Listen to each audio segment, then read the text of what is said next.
there, everyone. Welcome to minisode 13A of your Human Design Coach podcast.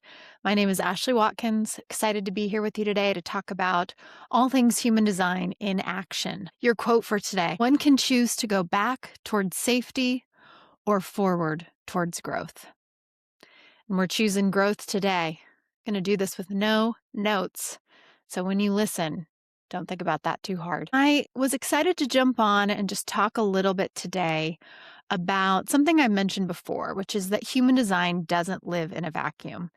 And so I wanted to share an experience I've been having lately, along with some human design knowledge that I actually just went through on a webinar today, kind of connect the dots for myself. And for you, as always, you're here with me in real time, having the revelations, just like a coaching session. So I want to share just a little bit. I think I've mentioned before, there is a spiritual teacher named Bree Melanson. She is out in California. Connected with her a few years ago. Couldn't tell you how. Probably a podcast. I use her meditations daily, gone to breathwork classes with her, gone through some of her courses. She's wonderful. She is a projector in human design, so makes sense to me. She has this offering called the 30-Day Abundance Ritual. And I know sometimes when we get into manifestation and things and we talk about abundance, we think dollar signs, we're manifesting the millions. But really, her abundance ritual is about abundance that's rooted in the soul, in becoming more of who you fully are, looking at old patterns and trying to look at them as what can they teach me, as opposed to resisting. And so she has this 30-day abundance ritual that is every day you have some anchors, which are kind of similar to affirmations, but they're a little more rooted in in truth, as opposed to like, I am fabulous. I am thriving. They're more like an anchor that I'm using this time is, this is the most beautiful moment that has ever been. Very powerful. So you have some anchors you say every day. You do meditation. That can look some different kinds of ways. Trying to kind of stretch yourself a little bit in your practice. So if you normally meditate for 15, can you do 20? Can you do twice a day? And then free writing. And I would say the free writing is really where the magic happens. So it's kind of like journaling, but you sort of drop out of the head and more into the heart before you write. So you meditate and kind of get yourself in that space before you write. And then she has some prompts that you respond to. And when we had our first call for this 30-day ritual, so she's calling this one the accelerator. So it's the 30-day ritual.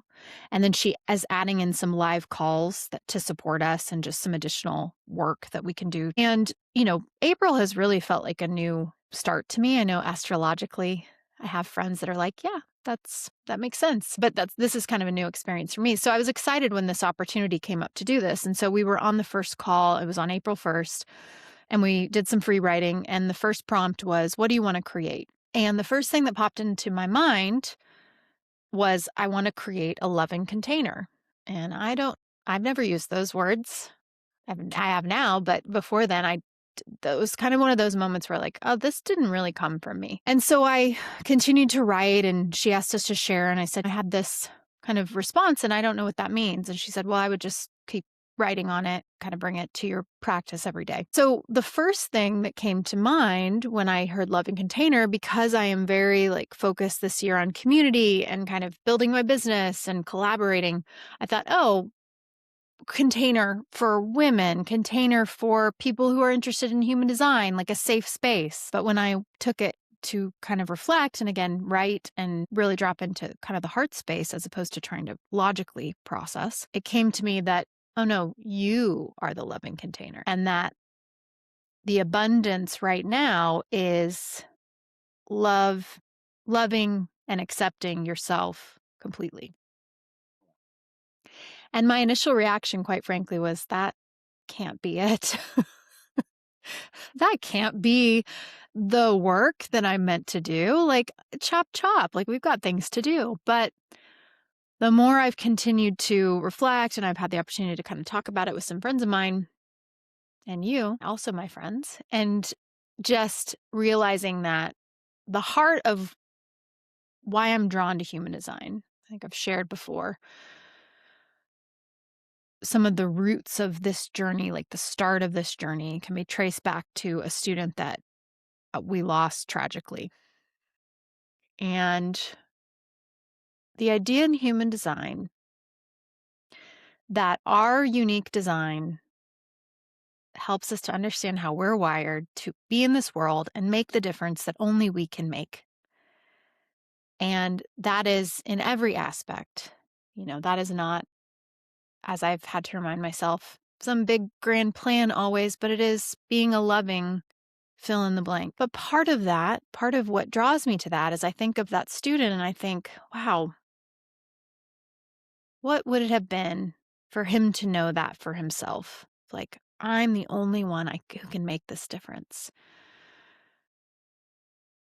And the truth is that in this work, in this human design coaching work, where my mission and motto is trust your inner authority, and I have found such joy in supporting the people I've worked with so far in learning more about themselves, finding a language for things they know innately, to embrace their strengths and recognize conditioning and see the path of possibility that human design kind of opens up.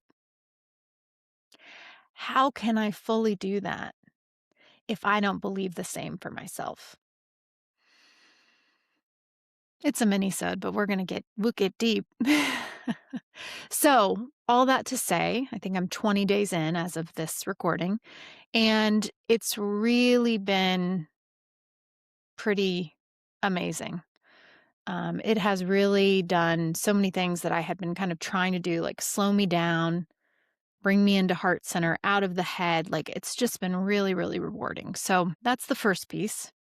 The second piece is this week. So I'm recording this on April 21st. It'll come out tomorrow. Wow. There's a little insight into my process. Honestly, like I was supposed to record a interview episode and I was stuck lovingly. If you are listening to this from Peoria, I was stuck in Peoria, Illinois because of weather. I couldn't get home from a work trip. So I had to cancel my recording with a guest. So that was what was supposed to come out. So I've been kind of waiting. I was like, maybe I won't do it this week. And then, so fast forward to today. So as I was saying, this week, Dr. Karen Parker, who is the founder of Quantum Human Design, which we've talked about a bit here, she's leading a 4-day masterclass in just some of the shifts that we're experiencing in the world through the lens of human design and how we can reframe some things. Today was talking about capitalism, which was super interesting. But she said a couple things today that made me say, oh, I got to jump on and talk about this a bit. So thinking about kind of the focus of this abundance ritual that I've been doing, and then today, she said two things. One was, the way you do anything is the way you do everything. There was some resonance to that. That made me think of kind of this idea of I am the loving container, and like being able to love and accept myself and my flaws and gifts and need for growth and strengths and all those things allows me to show up and do that for others more fully. And then the other thing she said was, if you are trying to promote and give others well-being, like bring well-being to others through the work that you're doing, you must be well. You must be overflowing with this well-being yourself, because if you're constantly giving it to others and then depleting and having to come back, you must be overflowing. And those two things, I thought, wow, like that, I loved that because it just brings this work I'm doing back into, okay, so how do we do that? By learning and living our design more fully. So, wanted to share that with you. I will drop all these links to Bree, to Dr. Karen Parker in the show notes. And really, like, I'm still in it. I feel like I keep thinking, TikTok, like, am I healed yet? I don't believe we have to go looking for the things about ourselves that we should work on.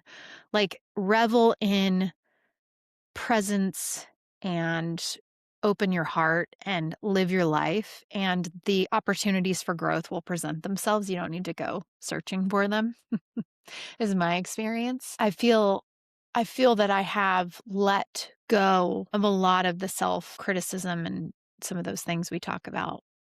But just that overflowing with well-being, I feel like that is a place where it kind of speaks to me of there's some work to be done, and it's okay to take the time to do it. In fact, it's non-negotiable. And we talked in the very first episode in this podcast about entering into this kind of new time of human design in the world, and by being the best versions of ourselves, that is how we make the impact that we are here to make with those we love in our communities. Thanks for hanging with me on that. One other thing, I'm going to be creating a form for submissions for any questions, and you can do that anonymously.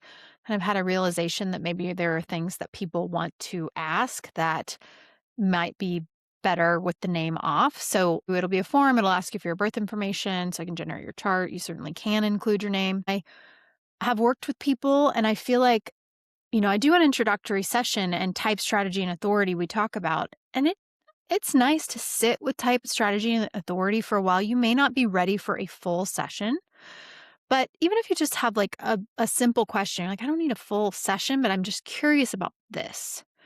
I would love to have those questions. So they can be kind of advice questions. They can just be general questions, and let's get them on the pod. And going to be recording some more interviews here soon, and excited to bring those to you. Some fun things in the works over here for spring and summer. As always, lovely to be here with you. And till I see you again, take care.